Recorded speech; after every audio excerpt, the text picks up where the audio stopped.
Video like जरूर कर लीजिए और ऐसे वीडियो लगातार फ्री में पाने के लिए चैनल को तुरंत सब्सक्राइब कर लीजिए और बेल आइकन को जरूर टैप कर लीजिए ताकि आगे भी सारे वीडियो आपको मिलते रहे। यूट्यूब में फॉलो करते हैं तो प्लीज ये वाला फ्री टेलीग्राम चैनल जरूर ज्वाइन कर लीजिएगा। सारे नोटिफिकेशन सारे अपडेट यहीं पे आते हैं, ध्यान रखिएगा। सारे क्वेश्चन अटेम्प्ट करिए और स्कोर अपना तुरंत कमेंट करके बताइए कितने सही हो रहे हैं कितने गलत हो रहे हैं, जल्दी से कमेंट करके बताइए। मेरा नाम है वैभव और आप लोग देख रहे हैं UPPSC best online coaching YouTube channel. दोस्तों आज के इस वाले वीडियो में हम लोग इंडियन हिस्ट्री के कुछ इंपॉर्टेंट क्वेश्चंस को कवर अप करेंगे। ये जो हमारा पूरा सीरीज़ है इसमें हम लोग 3000 से ज़्यादा क्वेश्चंस को कवर अप करने वाले हैं। सो आई सजेस्ट यू कि अगर आप लोग अभी तक नहीं जुड़े हैं इस सीरीज़ के साथ में और चैनल के साथ में तो अभी जुड़ जाइए, चैनल को अभी सब्सक्राइब करिए और प्रीवियस वीडियोज़ को देखने के लिए प्लेलिस्ट में जाइएगा, एक एक करके सारे वीडियोस को खत्म करिए। ये बहुत ज़्यादा इंपॉर्टेंट वीडियो। शुरू करते हैं आज के पहले क्वेश्चन से। ये जो पहला क्वेश्चन है इसमें पूछा गया है कि जलियांवाला बाग हत्याकांड, इसके विरोध में वायसराय की कार्यकारिणी परिषद की सदस्यता से किसने इस्तीफा दिया था। तो जब हम बात करते हैं जलियांवाला बाग हत्याकांड की तो आई होप कि आप सबके जो रोंगटे हैं वो सिहर जाएंगे। आप खुद सपोज करो कि आप किसी पार्क में खड़े हुए हो और एक भीड़ के साथ में हो जो कि एक विरोध कर रही है और निहत्ती भीड़ है और सडनली कोई गोलियां चलाने लगे, कोई ऑप्शन ना हो वहां से निकलने का, और उस मोमेंट पे आप कैसा महसूस करोगे। ये आप जलियांवाला बाग हत्याकांड जो हुआ था एक बार आप अगर महसूस करके देखोगे तो आपको सारी चीज़ें क्रिस्टल क्लियर हो जाएंगी। जनरल डायर ने वो गोलियाँ वहाँ पर चलाई थी। सरकारी आंकड़ा तो जो था वो था, लेकिन अगर अनऑफिशियल हम बात करें तो 1000 से ज़्यादा लोग उसमें मारे गए थे। और ये जो पूरा इंसिडेंट हुआ था, ये जो घटनाक्रम था, ये 13 अप्रैल 1919 का था जब ये चीज़ हुई थी। अच्छा, यहाँ पर जब ये हत्याकांड हुआ था उसके बाद दो लोगों का नाम काफ़ी इंपॉर्टेंट है, इसमें याद रखना। एक है आपके रविंद्रनाथ टैगोर, जिन्होंने ब्रिटिश सरकार के द्वारा जो नाइट की उपाधि थी उसको उन्होंने त्याग दिया था, और दूसरी तरफ थे आपके सर शंकर नायर या फिर शंकरन नायर। ठीक है, सो इन्होंने वायसराय की जो कार्यकारिणी परिषद थी उससे इस्तीफा दे दिया था। तो यहाँ पर हमारा आंसर क्या आएगा, ऑप्शन सी। यहाँ पर ये कुछ ऐसे इवेंट रहे हैं जो हमारी स्वतंत्रता संग्राम था पूरा, उसके बारे में अगर आप पढ़ना शुरू करोगे सो मुझे लगता है हिस्ट्री से आपको मोहब्बत सी हो जाएगी। ठीक है, आज जिसे लोग ये समझते हैं ना कि बस आज़ादी तो ऐसे ही मिल गई है, उसकी कोई कद्र नहीं करता है, या फिर कुछ लोग ये भी बोलते हैं कि भैया 2014 में जाके हमें असली आज़ादी मिली है, तो उनसे ज़्यादा बेवकूफ़ शायद दुनिया में कोई दूसरा होगा नहीं, जिन्हें मतलब जिनके जो पूर्वज थे जिन्होंने आपके लिए मतलब हमारे लिए जो करा, आप उसको मतलब कोई रिकॉग्नाइज़ नहीं कर रहे हो और आप किस तरीके की बातें कर रहे हो। बहरहाल चलिए नेक्स्ट क्वेश्चन की बात करते हैं। इसमें पूछा गया है कि निम्न में से किसके द्वारा जलियांवाला बाग कांड के विरोध में सर की उपाधि त्याग दी गई थी। अब ये महात्मा गांधी थे, ये जवाहरलाल नेहरू, रविंद्रनाथ टैगोर या फिर तेज बहादुर सप्रू। तो सही आंसर क्या आएगा यहाँ पर, ऑप्शन सी रविंद्रनाथ टैगोर। अभी हमने इसके बारे में बात करी है। मूव ऑन करते हैं नेक्स्ट क्वेश्चन पे। इस क्वेश्चन में यहाँ पर आपसे पूछा गया है कि निम्नलिखित घटनाओं का जो सही अनुक्रम है वो आपको यहाँ पर बताना है कि कौन सी घटना पहले हुई, उसके बाद कौन सी हुई, उसके बाद कौन सी हुई। सो अभी जो हम बात कर रहे थे कि जो जलियांवाला बाग था तो वहाँ पर लोग क्यों एकत्रित हुए थे। सो 9 अप्रैल, ये डेट याद रखिएगा, 13 अप्रैल को तो पूरा ये इंसिडेंट हुआ था। 9 अप्रैल 1913 ये वो डेट थी जब उस बाग में, जलियांवाला बाग में डॉक्टर सत्यपाल और सैफुद्दीन किचलू, इनको जो गिरफ्तार किया गया था, इनकी गिरफ्तारी के विरोध में लोग वहाँ पर एकत्रित हुए थे, अपना विरोध प्रदर्शन करने के लिए निहत्ती भीड़ थी। उसके बाद 13 तारीख का ये इंसिडेंट था जब ये सब विरोध कर रहे थे। तब 13 अप्रैल 1919 को ये हत्याकांड जो था जनरल डायर की तरफ से करा गया था। ठीक है, तो सबसे पहली चीज़ इसमें क्या आएगी कि डॉक्टर सत्यपाल को गिरफ्तार करना, उसके बाद हुआ आपका जलियांवाला बाग हत्याकांड या फिर नरसंहार, उसके बाद 1919 का अमृतसर कांग्रेस अधिवेशन जो कि आपका ये दिसंबर 1919 में हुआ है। ठीक है, ये हुआ है आपका दिसंबर 1919 में। सो हमारा जो आंसर आएगा वो क्या आएगा, 2 फिर 1 फिर 3, या फिर हम कहें तो पहले बी फिर ए फिर सी, जैसे भी आप समझना चाहें। सो इसके बाद चलते हैं नेक्स्ट क्वेश्चन पे। इस क्वेश्चन में यहाँ पर आपसे पूछा गया है कि जलियांवाला बाग हत्याकांड। तो आगे चले नेक्स्ट क्वेश्चन को देखें। इससे पहले कुछ एक इन्फॉर्मेशन है आप लोगों के लिए जो बहुत इंपॉर्टेंट है। अगर आप लोग उत्तर प्रदेश पीसीएस की तैयारी कर रहे हैं, आप आरओ की तैयारी करना चाहते हैं, बीईओ की तैयारी करना चाहते हैं, इन तीनों एग्जाम की अगर आप तैयारी करने चाहते हैं तो स्टडी फॉर सिविल सर्विसेज के कोर्सेज को आप ज्वाइन कर सकते हैं कंप्लीट तैयारी के लिए। ये वन स्टॉप डेस्टिनेशन है, यहाँ पर आपको सब कुछ मिलेगा, जिसमें स्टडी मटेरियल रहेगा, टेस्ट सीरीज रहेंगी, पेड क्विज रहेंगी, सब कुछ आपको एक ही जगह पर मिलेगा। और ये सब कुछ सफिशिएंट होगा आपके एग्ज़ाम को क्रैक करने के लिए, एग्ज़ाम को निकालने के लिए। लेटेस्ट ग्रुप स्टार्ट हो चुके हैं और उन ग्रुप में आपको एडमिशन लेने के लिए सिंपली जो ये नंबर मैं आपकी स्क्रीन पर लिख रहा हूँ, इन नंबर्स पर आप कॉल कर सकते हैं। 8564-880530, इस नंबर पर आप संपर्क कर सकते हैं। इसके अलावा 9696066089 इस नंबर पर कांटेक्ट कर सकते हैं, या फिर आप 7523864455 इन तीनों में से किसी भी नंबर पर कॉल करके आप हमसे संपर्क कर सकते हैं और ये लेटेस्ट ग्रुप जो है इसमें आप एडमिशन ले सकते हैं। एंड के लिए जिम्मेदार जो जनरल डायर थे या फिर ओ डायर थे, इनको निम्न में से किसने मार डाला? अब ये पृथ्वी सिंह आज़ाद थे, ये सरदार किशन सिंह थे, सरदार ऊधम सिंह थे, या फिर ये सोहन लाल जोश थे?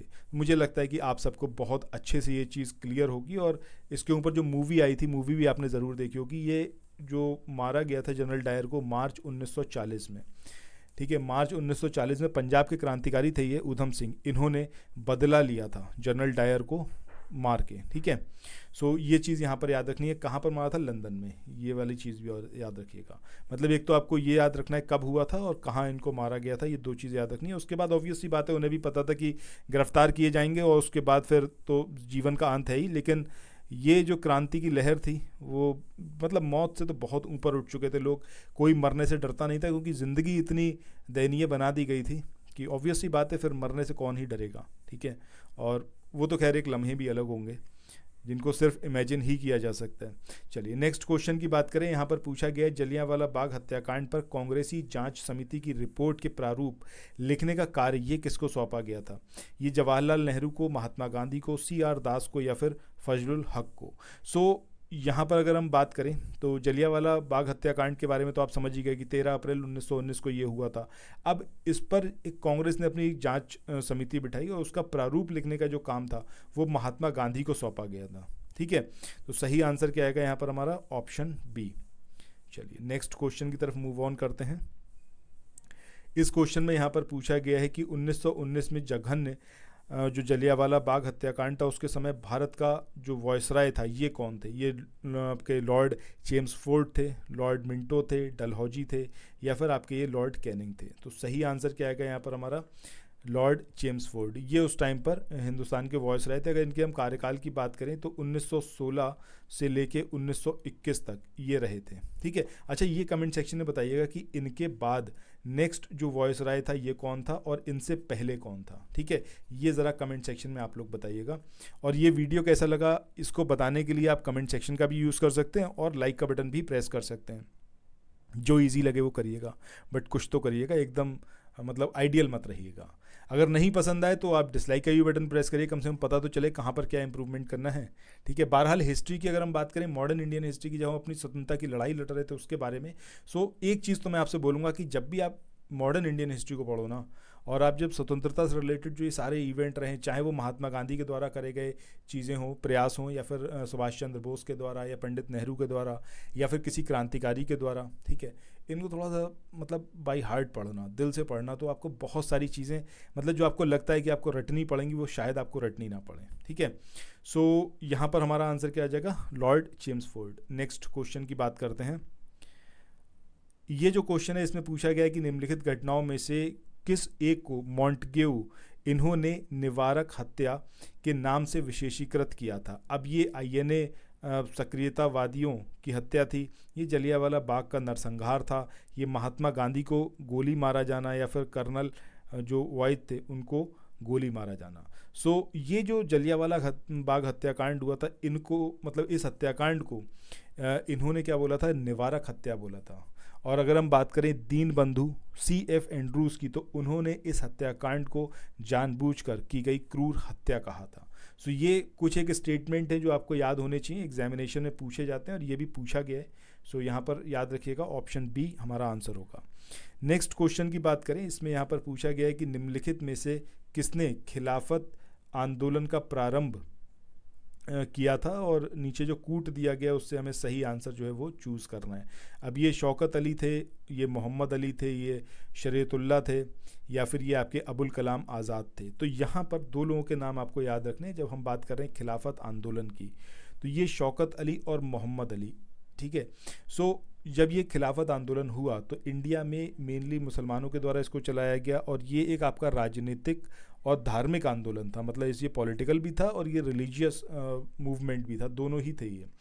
इस आंदोलन का जो मेन पर्पस था वो क्या था कि जो तुर्की में जो खलीफा का पद है उसको जो है फिर से ब्रिटिश जो है अंग्रेज वो उसको स्थापित करें, और उसको जो उन्होंने ख़त्म कर दिया था कि अब जो है कोई खलीफा का पद होगा ही नहीं, तो उसको फिर से जो है रीइंस्टेट किया जाए। और खिलाफत आंदोलन स्टार्ट करने के लिए गठित जो खिलाफत कमेटी थी उसमें शौकत अली थे, उसमें मोहम्मद अली थे, उसमें अबुल कलाम आज़ाद थे, उसमें आपके ये जो हकीम अजमल ख़ान है ये थे, हसरत मोहानी थे, डॉक्टर अंसारी थे, ये सब लोग उसके अंदर शामिल थे। लेकिन जब बात करते हैं कि आंदोलन शुरू किसने किया, किसको इस बात का क्रेडिट दिया जाता है, सो आपको यहाँ पर याद रखना है कि शौकत अली और मोहम्मद अली, इनको जो है ये क्रेडिट दिया जाता है। सो अब जो है चलते हैं नेक्स्ट क्वेश्चन की ओर। इसका तो आपको आंसर पता चली गया, 1 और 2 यहाँ पर हमारा आंसर होगा। नेक्स्ट क्वेश्चन है कि खिलाफत आंदोलन के जो प्रमुख नेता थे वो निम्नलिखित में से कौन से हैं। अब ये तो मुझे लगता है, देखिए ये तो क्वेश्चन रिपीट हो गया है, तो ऑब्वियस सी बात है कुछ ज़्यादा इसमें बताने की ज़रूरत नहीं। ऑप्शन ए जो है वो वहाँ पर सही आंसर होगा। इसके बाद नेक्स्ट क्वेश्चन की बात करते हैं, that will be the last question of this session. अच्छा, कुछ लोगों ने मुझसे यहाँ पर बोला था, कुछ स्टूडेंट्स ने, कि सर नंबर ऑफ़ क्वेश्चंस बढ़ाइए। सो मेरी यहाँ पर आपसे इतनी सी दरख्वास्त है कि आप लोग वीडियो पूरा देखना शुरू कर दीजिए। मैं यहाँ पर नंबर ऑफ़ क्वेश्चंस को बढ़ाना शुरू कर दूंगा। जितना ज़्यादा आप लोगों का यहाँ पर इंगेजमेंट टाइम रहेगा उतना ही ज़्यादा मैं यहाँ पर नंबर ऑफ़ क्वेश्चंस को रखना स्टार्ट कर दूंगा। अभी वीडियो पसंद आ रहा है नहीं आ रहा है, ये लाइक या फिर डिसलाइक जो भी दबाओ, लेकिन कुछ ज़रूर दबा के जाना। नेक्स्ट क्वेश्चन यहाँ पर है कि वर्ष 1919 में अखिल भारतीय खिलाफत सम्मेलन, इसका जो अध्यक्ष थे वो किसको चुना गया था। ये महात्मा गांधी थे, मोहम्मद अली जिन्ना, शौकत अली, या फिर ये थे आपके मोतीलाल नेहरू। तो आंसर तो हमारा होगा ऑप्शन ए, यानी कि महात्मा गांधी। ठीक है, अब जो हम ये बात कर रहे हैं खिलाफत आंदोलन की, तो अभी हमने इसके बारे में देखा था कि भाई मुसलमान काफ़ी इससे खफा थे, क्योंकि अंग्रेज़ों ने तुर्की पर जो है तुर्की में जो खलीफा का पद होता था उसको वहाँ पर ख़त्म कर दिया गया था, और यहाँ पर मुसलमान यही चाहते थे कि भाई उसको जो है दोबारा से आप बहाल करें।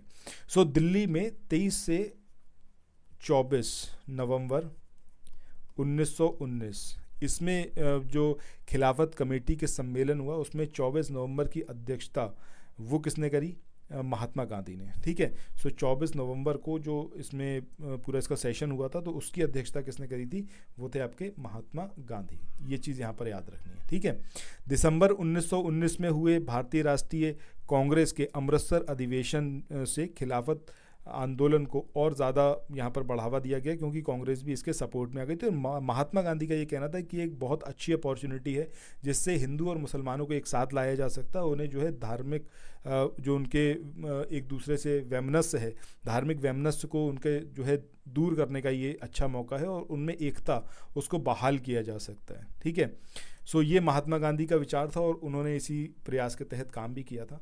सो यहाँ पर हमारा आंसर क्या आएगा, आपका ऑप्शन ए। ठीक है, अब जो हिंदू मुस्लिम एकता की बात जब उस टाइम पर हुई थी वो सेम सिनेरियो आज भी है। आज भी उतनी ही ज़रूरत है हिंदुस्तान को फिर से अपने कदमों पे खड़े होने के लिए और सही से चलने के लिए, क्योंकि जब तक समाज में शांति नहीं होगी तो आप कुछ भी कर लें, कुछ भी आप बन जाएं, आप भी कभी चैन से नहीं रह सकते। जब आपका आसपास गंदगी से भरा हुआ होगा, आप घर की कितनी सफाई कर लो कोई मतलब नहीं है, आसपास भी साफ़ होना चाहिए। ठीक है, सो कहने का मतलब क्या है कि अपने अंदर भी आप लोग ये विचार लेके आएँ कि भाई हिंदू मुस्लिम एकता, भाईचारा, ये बहुत ही ज़्यादा ज़रूरी है। आप कॉन्स्टिट्यूशन पढ़ते हैं, आप इंडियन हिस्ट्री पढ़ते हैं, आप कहीं भी कुछ भी पढ़ोगे ना, आपको ये बात ज़रूर समझ में आएगी कि भाई ये जो एक समाज का ताना बाना है ये बहुत ज़रूरी है और ये बना रहना चाहिए, इसको टूटना बेहद ख़तरनाक है सभी के लिए। ठीक है, बहरहाल इसी मैसेज के साथ यहाँ पर इस वाले सेशन को एंड कर रहा हूँ। बाकी ये वीडियो कैसा लगा कमेंट सेक्शन में बताइएगा, कोई भी सजेशन फीडबैक है so comment section is for you, वहाँ पर अपनी बात ज़रूर रखिएगा। Thank you so much, have a nice day, bye bye.